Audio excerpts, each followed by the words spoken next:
Hey guys, good morning. Kay gising ko lang, 9:30 na po siya. Yung bunso ko si Pauline, tulog pa po, nasa kwarto. Palibasa, ang bango kasi ng kwarto, tsaka ang lamig. Kaya, masarap na tulog niya. Actually, gusto ko pa nga sana matulog. Gulong-gulong ba? Kasi naisip ko, may gagawin pala ako ngayon. Maglalaba pala ako guys. No? Unti-unti ako maglalaba kasi laba kamay po ako eh. Wala kaming, may washing kami kaso hindi ko na pinaayos guys. Pero may dryer, yun nga lang. May washing kami, may dryer. Yung dalawang dual ba. Pero hindi ko na ginagamit yung dalawa kasi laba kamay na po ako. Tsaka marami na pong hanger. Tsaka maluwag naman po sa likod namin. So maraming kasampayan. So hindi ko na ginagamit yung dryer namin tsaka washing. Carry ko naman. So ayun, naisip ko lang guys, no, siguro kung hindi ako nag-TPC ngayon, siguro, actually guys, kain tayo. Ulam ko ay, yan. Ano po yan? Sardinas na maitlog, ginisa ko po siya. So mamaya, ulam din yan ng kapanganay ko, papasok sa school. Marami pa naman to. Ayan. Ayan. So, ayun, siguro naisip ko guys, kung hindi ako nag-TPC ngayon, siguro, until now, nag-ano pa rin ako, nag-company pa rin ako. Until now, hawak ko, wala pa rin akong time sa pamilya ko, na sarili ko. So, akong time sa paggalagala, kasama yung mga kaibigan ko. Wala sa akong time na makipagbanding sa mga anak ko. Yun. Na laking tulong talaga sa amin si TPC guys. Bakit? Kasi yun ang passive income namin eh. Basta yung tinda, yung bahay namin. Pakita ko yung bahay namin guys. Ang bahay namin guys, hindi pa to fully, hindi pa to talaga tapos kasi yung sahig namin, ay parang, ayan. So, simento pa po talaga siya. Wala pa siyang linoleum or wala din akong planong italos to guys kasi ayoko magpaganda ng bahay kasi nga baka pagdating ng araw paalisin kami dito sa tama atong ganito at least hindi na kami papasukan ng baha kasi dati dito guys limas ito. Ayan, yung area na yan. Ayan. Ito lahat guys, ito. Ito nakikita nyo dyan. Yan, binabaha yan dyan. Nung wala pa kami bakod sa likod, nung wala pa kami halublak sa likod na bakod, binabaha yan. So yung mga anak ko, naglilimas yan. Kunting ulan lang dito, baha na yung bangbang. Kasi nga hindi na kayo gaano makadaloy. So, ang tubig pumapasok sa amin kasi kami nga dito mababa. So, tuwing binabaha, so ang mga anak kong dalawa, si CJ sa si Kiel, naglilimas yan dito. So, sobrang dumi guys kasi syempre galing yan sa bangbang. Ang mga basura, tayo ng aso, or whatever dyan, siyempre madumi. Ayan, naglilimas sila dyan. Ito yung bahay namin guys. So, yung tindahan namin. So, yung kwarto namin, yung kulay green na yan, na ano yan, yung kwarto namin. So, ayan, hindi pa talaga siya, yung tapos kasi nga, basta, pero masaya na ako doon guys kasi hindi tulad dati yung bahay namin na gawa lang sa tabing-tabing lang, sa trapa lang, yung CR namin, kitang-kita talaga screen ng video, yung mga nakakita talaga sa bahay namin dati, na kung paano kami nag-umpisa, yun, talaga masabi nila na laka, grabe, ang laki na pinagbago ng bahay mo, ang lawak-lawak na, yun, dahil po yan sa TPC guys, kaya, pasalamat po talaga ako na nakilala ko yung coach ko na kahit hindi kami nagkita pa sa personal until now, hindi kami nakikita ni Coach Connie. Siya po yung nakita ko sa Facebook na nag-post ng gano'n. Actually si Coach Lani Ramos nga yun sana yung ano ko yung unang na ano ko na message ko. Kaso nga lang matagal siyang nag-reply. Hindi po ata siya nag-reply ng time. Siguro nasa spam niya ako. Spam message siguro niya ako. So, nag-message ulit ako kay Coach Connie, mga kalalad. So, ayun. Nagpa-activate po ako sa kanya ng 300 po yung SIM card ko po kasi una. Curious pa ako eh. So, ayun, nasabi niya sa aralin ko na daw ng aralin. Manood ako ng training, manood ako ng YouTube. At that time, nagtatrabaho pa ako guys sa company. Proud to yeah, may mga taga-Chokidinians dyan. So, dyan po ako nag-company dati. Dyan din po ako nag-umpisa mag-DPC kasi sabi ko, ayaw kong magtagal dito, ayaw kong ay focus lang yung oras ko dun sa pagtatrabaho. Ayoko may boss, gusto ko ako ang boss. Kaya unti-unti kong inaral yung negosyong pinasok ko. Ang una kong sinuki yung mga ka-line ko, dinaldal ko ng dinaldal, bawat post ko tinatag ko sila. Minsan nga guys, hindi na ako isasama kasi baka daw invite ko sila sa negosyo ko, aalokin ko sila.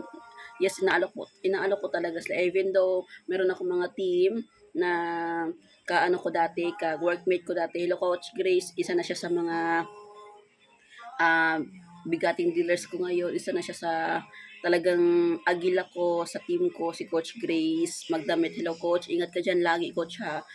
Pagdating ng araw magkikita rin tayo, libre kita, mag-Jollibee tayo. Si Coach Shana, si Coach Rosie, yung pinsan kong Coach taga Cebu, Coach Lisel daw. Pagpatuloy mo yan, insan, I'm sure magagamit mo yan. Basta PM ka lang sa akin kung ano may yung problema. PM kayo kay coach nyo kung anong problema dyan sa ating Iloding business. Ito lang po lagi guys. 24/7 akong online. Hindi ko naman kayang hulaan yung anong problema nyo about sa business natin. Basta i-PM nyo lang po ako, kausapin nyo ako, pag-usapan natin para ma-solve agad natin yung problema yan. So, yun guys, no. So, dati, unti-unti kong pinayos hanggang sa nagtindahan nga po ako sa Katas TPC, sa Ipon ko, sa Activision, guys. Itong tindahan ko, guys, Activision lang po yan. Activision, yung bang kinikita namin as Activision, kapag may ma-activate kami, halimbawa, may mag-avail sa amin ng 300 pesos, ang kikitain namin doon is 200 pesos. So, ang iniidiya ko kasi noon is iniipon ko yan. Iniipon ko yung Activision ko, hindi ko siya ginagastos. Mahilig po talaga akong mag-ipon noon. Until now, iniipon ko rin naman. Kaya nadagdagan. So, ayun guys. Ang kati ng kilikili ko. Wala namang balahibo. Ang kati. So, ayun.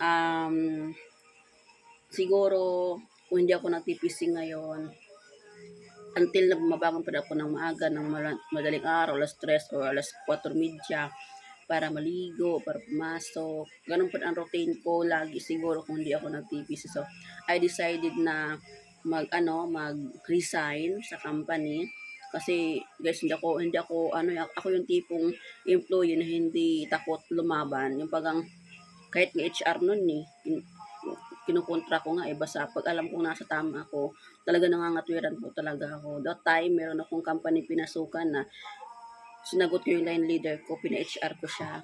Pina-HR ko talaga yung upline leader ko sa company yun. Hindi upline leader, yung line leader pa tawag doon. So, pina-HR ko siya. So, anong nangyari sa kanya na na suspended siya ng 2 weeks ata yun.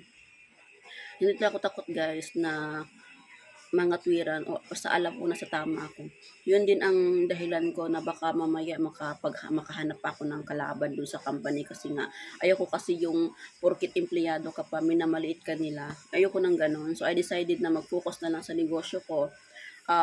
Ayun, nag-resign ako. Tama-tama mga ako that time ng bunso ko, si Pauline. So sabi ko kay Mister na ayoko na mag-company, gusto ko na magtambay na kung kaya mo kaming buhayin. Sabi niya, kaya naman. So, ayun, since na instead na magmukmuk ako sa bahay, so, sabi ko, mag-try mag-post. Una guys, wala pa talaga pumapansin. Unang buwan, 2 buwan, 3 buwan. Alam nyo, kung kailan nag-click yan, halos mo 1 taon, saka ka-post ko. Pero yung mga na-supplyan ko ng load, yung kasi na-umpisa ako sa retailers guys Nag-umpisa ako sa retailers, yung mga team ko gumawa na ako ng kinaibigan ko na sila kinakausap ko sa araw-araw, gumawa na ako ng GC. Kasi after ng 1 buwan lang ako retailer, nag-upgrade na ako to dealer. So meron ako susuplayan dalawang tao pa lang sinusupplyan ko that time. Si Coach Grace, tsaka yung isa na nakalimutan ko na na-stop siya ngayon yung kapatid ko nga pala. Ayun. So, yun, nag-focus muna ako sa yung dalawang active ko na team. So, until na tinuruan ko yung team ko, dalawang yung tinuruan ko, yung isa tinuruan ko talaga, pinukus ko siya. So, ngayon, naging team leader na din siya. So, ngayon, nakakatulong ako kay Mr. ko, kasi sa bahay ako, nakakatulong ko sa kanya sa financial namin. Kahit pabarya-barya lang yung load na, pero malaking bagay na rin po. Isipin niyo yung dahil sa load na yun, nakabili kami ng e-bike.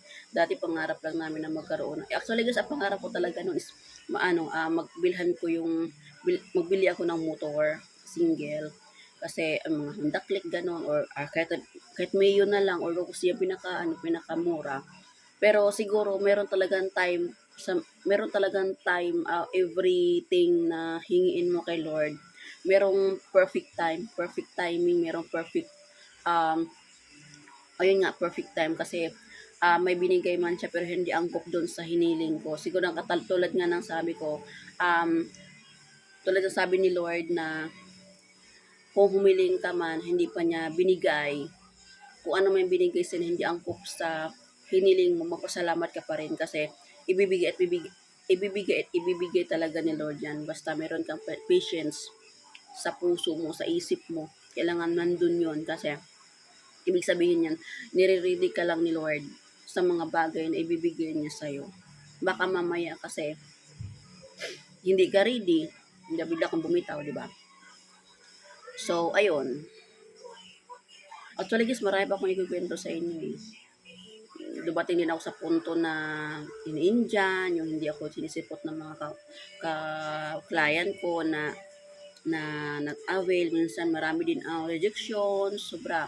Marami din gustong mag-avail pero until na wala pa rin. Yung bagang hanggang doon lang sila tanong-tanong. Pag sinabing may puhunan, wala na, didma na.